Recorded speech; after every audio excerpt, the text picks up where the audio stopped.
Hello बच्चों, हमारा प्रश्न दिया हुआ है 20,000 क्षार युग वाला द्विरज्जुक डीएनए विषाणु कितने न्यूक्लियोटाइड्स रखते हैं? 20,000, 10,000, 666, 40,000। चलिए समझते हैं इस प्रश्न को।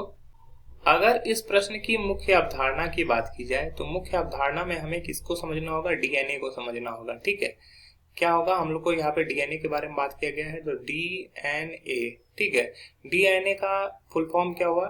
डीऑक्सी न्यूक्लिक अम्ल। ठीक है, deoxy nucleic acid, deoxy nucleic अम्ल भी इसको कहते हैं। ठीक है, यानी 20,000। अब ये कहाँ प्रेजेंट होते हैं?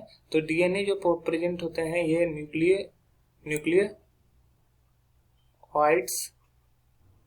को रखते हैं। ठीक है, अब ये क्या होता है?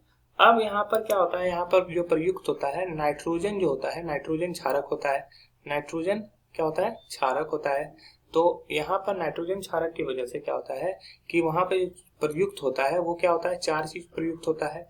एक होता है एडेनिन, फिर होता है ग्वानिन, उसके बाद हमारा होता है थाइमीन, फिर होता है हम लोग हमारा साइटोसिन। यहाँ पर ये प्रेजेंट रहता है।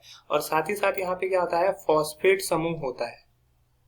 फॉस्फेट समूह, ठीक है, फॉस्फेट समूह होता है। फॉस्फेट समूह जिसको बोलते हैं PO4 2-। ठीक है, और 5 कार्बन शर्करा होती है। 5 कार्बन वाली शर्करा होती है।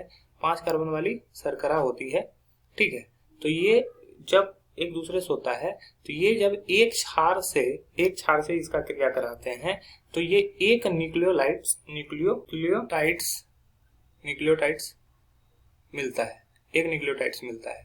तो एक क्षार में युग्म मतलब कि एक क्षार से अगर एक मिला तो एक क्षार में युग्म से तो कितना हो जाएगा? तो ये 2 न्यूक्लियोटाइड्स मिलेगा। ठीक है, तो उसी तरह हमारे पास कितना है? 20,000 क्षार युग्म है, इसीलिए 20,000 क्षार युग्म से ये हो जाएगा 20,000 गुना 2, 40,000 न्यूक्लियोटाइड्स।